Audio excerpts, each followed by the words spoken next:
Si tu as déjà regardé des analyses du Bitcoin sur YouTube, tu as dû entendre parler de l'échelle logarithmique. Les gens analysent en logarithmique le Bitcoin généralement s'ils regardent à des échelles de temps longues. À quoi ça sert cette échelle logarithmique? Comment l'utiliser? Et qu'est-ce qu'il y a derrière? On répond à ces questions tout de suite. Allez, c'est parti.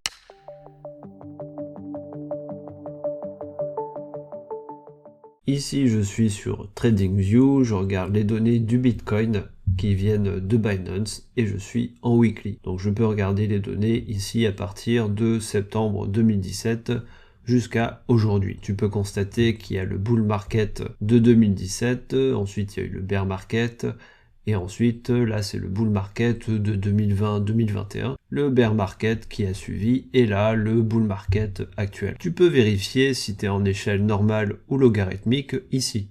Tu vois, il y a une petite roulette, tu cliques dessus, et tu regardes ici. Donc là, je suis en normal. Ça veut dire que je ne suis pas en logarithmique.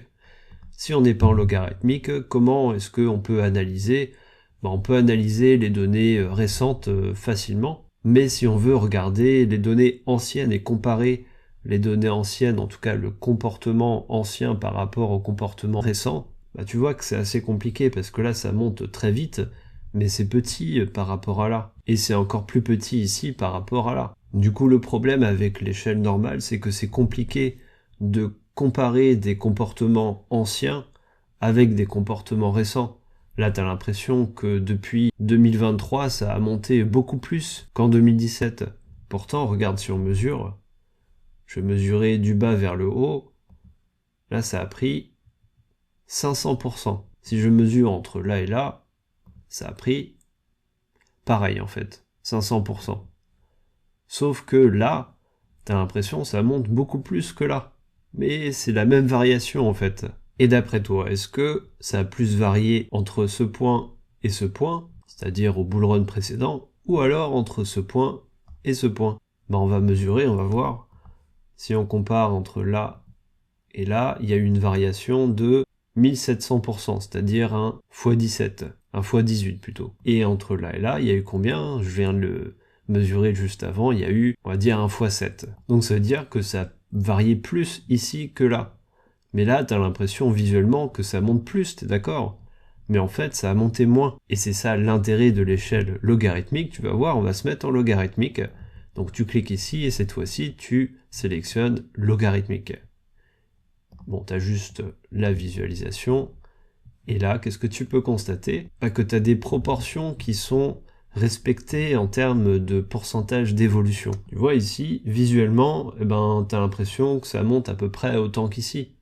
Si tu devais mesurer ça, regarde, on va mesurer ça, mesure ça, et on le reporte ici, tu vois que c'est à peu près équivalent. C'est ce qu'on a constaté tout à l'heure. Si on regarde l'évolution entre là et là, il y a à peu près un x6, 580%, à peu près x6, x7 même, et entre là et là, il y a pareil 580%, il y a la même évolution en termes de pourcentage du prix. Et ça se reporte, tu vois, même visuellement avec un trait comme ça. Et on a vu que entre là et là, il y a plus de variations. Tu vois, il y a un x16, on va dire, x17. Si on mesure entre là et là, et on voit bien que visuellement même, avec cette échelle logarithmique, la variation est plus grande. C'est ça l'intérêt d'analyser en échelle logarithmique, c'est de pouvoir comparer des périodes anciennes avec des périodes récentes en termes d'évolution du prix. Ça permet d'avoir une évolution visuelle sur le graphique qui est cohérente. Si on veut analyser une période récente, ça suffit de rester en échelle normale. Mais dès qu'on veut comparer avec un cycle précédent, même le cycle de 2021, c'est mieux en fait de se mettre en logarithmique. Ça permet d'avoir une vision qui est plus cohérente. Là, je me mets en logarithmique. Là, je vois bien que ça a évolué davantage entre là et là. Ça, c'est l'évolution du bull run de 2021. Si je la remets pour se rappeler, voilà, entre le haut et le bas, c'est environ 1. Ça, c'est le bull run de 2021. Donc ici, si on considère que le bottom, il est à peu près là, on a encore de la marge si on veut avoir une progression identique au cycle précédent. Ça peut peut-être pas faire la même progression vu que la capitalisation est plus grande, donc le prix tend à être plus stable et la volatilité tend à diminuer. Bon, après, on ne sait jamais, avec les institutions, etc., ça peut faire quelque chose d'inattendu. Mais bon, ça c'est pas le sujet. En termes de progression, tu vois bien que visuellement, tu peux avoir une idée. Et je vais refaire la même explication que tout à l'heure. Si je reprends entre là et là, on voit bien que là, c'est à peu près la même évolution qu'actuellement. Mais si je fais cette même explication en normal, visuellement, on voit bien que c'est pas cohérent. Si je fais le trait ici, le même, mais en échelle normale, qu'est-ce que ça donne? Bah, ça donne ça, tu vois.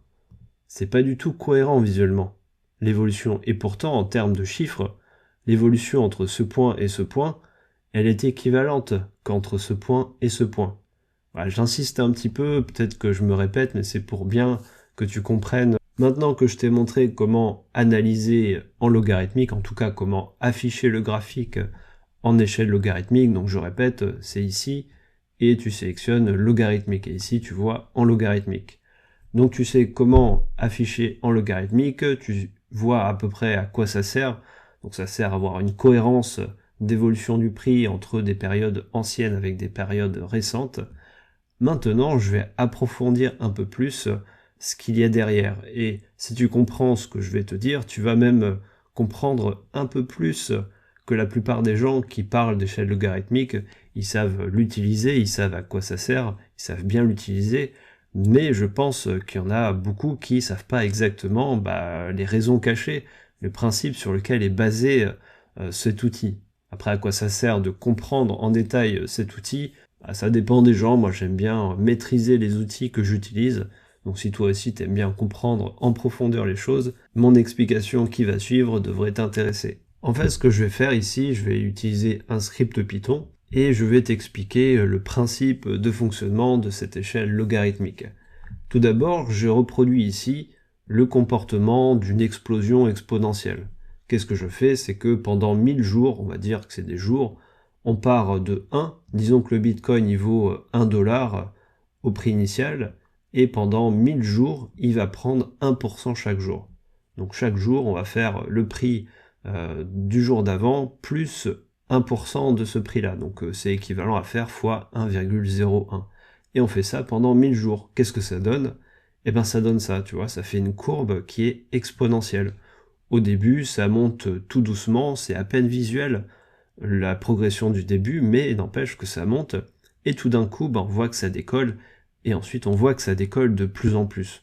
C'est la définition, c'est la caractéristique d'une courbe exponentielle. Maintenant, on va appliquer simplement une fonction logarithmique sur cette courbe-là. C'est-à-dire qu'on va modifier un petit peu l'échelle de prix, on va garder cet axe-là, ça change pas ça pendant 1000 jours, sauf que le prix ici, on va changer l'espacement entre les différentes valeurs en fait de cette échelle. On applique une fonction, c'est la définition d'une fonction finalement, on fait ça. On applique une fonction logarithme 10. Bon, je vais pas t'expliquer en détail logarithme népérien, logarithme en base 10, mais le principe c'est à peu près le même. Donc après avoir appliqué une fonction logarithme sur ces données-là, donc c'est-à-dire on modifie un petit peu l'espacement entre les valeurs, qu'est-ce que ça donne? Eh ben ça donne ça. Ça donne quelque chose de linéaire. Et en fait, la définition, le principe même de la fonction logarithme, c'est très lié à la fonction exponentielle, c'est simplement l'inverse.